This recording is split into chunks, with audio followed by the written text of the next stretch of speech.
Selamat datang ke sesi Cik Mat Kata. Sesi kali ini kita akan membincangkan tentang topik pump and dump.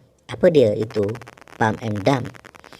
Jadi pump and dump ni merupakan satu aktiviti yang salah dari segi undang-undang. Ia melibatkan perilaku sekumpulan pelabur yang mempromosikan saham yang mereka miliki. Ya. Dan saham tersebut mestilah saham yang diurus niaga di mana-mana bursa, ataupun contoh dalam konteks kita di Bursa Malaysia. Okey. Jadi bagaimana ia berlaku? Pump and dump ini seperti yang saya katakan tadi merupakan satu skim di mana percubaan ataupun aktiviti yang dilakukan ialah sekumpulan individu tadi itu ialah untuk memboostkan ataupun menaikkan harga saham yang mereka miliki, of course, dengan memberi beberapa rekomendasi atau cadangan. Dan maklumat yang disebarkan tadi itu ialah maklumat yang tidak betul, tidak tepat, ataupun boleh dikatakan palsu dan lebih kepada exaggeration ataupun menggembar-gemburkan ataupun menokok tambah maklumat tadi itu supaya ia nampak cantik terhadap kaunter tersebut. Ya, maknanya ia memberi satu positif impact atau positive element terhadap the growth or the possible growth of the counter tadi tu.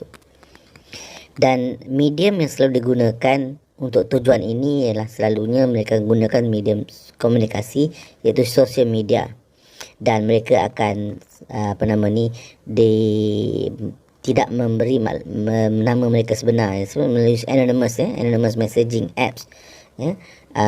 Contoh macam Telegram ataupun private atau public group Telegram tadi tu, ya. Dan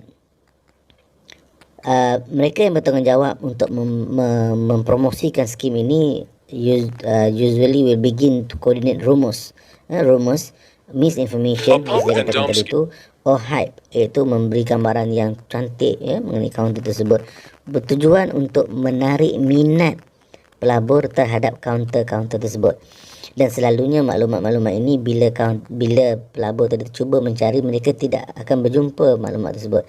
Dan inilah kerana kaunter tersebut mungkin kaunter yang tidak popular, ataupun mereka yang mengembar-gemburkan maklumat tersebut mengatakan ia adalah inside information yang memang tidak akan dimaklumkan lagi.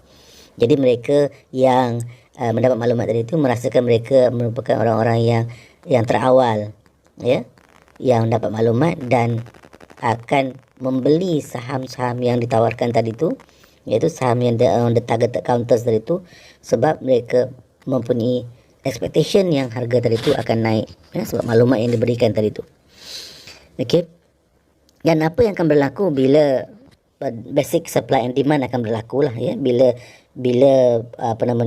counter tadi tu menjadi popular, rebutan, of course harga tu akan meningkat naik secara perlahan-lahan, dan bila sampai satu tahap di mana harga tadi tu tinggi, dan sebelum peristiwa yang mereka sebarkan tadi tu konon-konon berlaku tu bukan lagi menjadi satu rahsia, ya, maka apa yang akan berlaku, pemilik saham yang menggembur-gemburkan maklumat tadi itu akan menjual saham mereka pada harga tinggi. Bayangkan mereka memiliki saham itu pada harga rendah, gembar-gemburkan cerita, harga saham naik, dan mereka melepaskan pegangan saham mereka dalam syarikat tersebut. Ini dikatakan pump, ya, gembar-gemburkan, and dump, ya, maknanya melepaskan saham tadi itu, ya, pada harga yang tinggi tadi itu.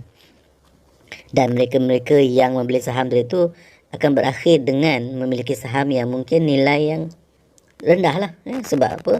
Bila pelupusan jumlah yang banyak menyebabkan demand and supply akan berlaku lagi, dan ia akan menjadi turun pada harga yang serendah mungkin harga saham tersebut, ya. Jadi saya kongsikan di sini satu video daripada Investopedia, ya, mengenai apa itu pump and dump, ya. Selamat saksikan video ini. Terima kasih.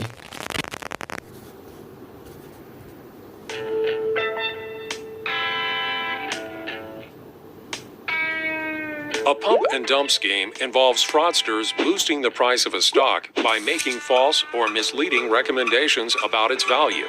The perpetrators already own stock in the company and sell their positions after their scheme leads to a higher share price. A pump and dump is illegal, and the perpetrators of this fraud can face hefty fines if caught. The internet has created more avenues to defraud investors. These schemes usually target micro and small cap stocks because these companies tend to be the easiest to manipulate. For example, Bob's Energy Gum is a successful small cap company. During the first IPO, Parker and Tim buy a lot of the stock and convince several investors that the company has potential for serious growth. The stock's share price soars. However, the company's fundamentals show that the company is overvalued, but this information is hard to find because it's a small cap stock. Parker and Tim sell off or dump their stock in Bob's Energy Gum, just as a bunch of investors buy shares in the company. The price drops, and the new investors experience massive losses. Meanwhile, Parker and Tim enjoy impressive profits.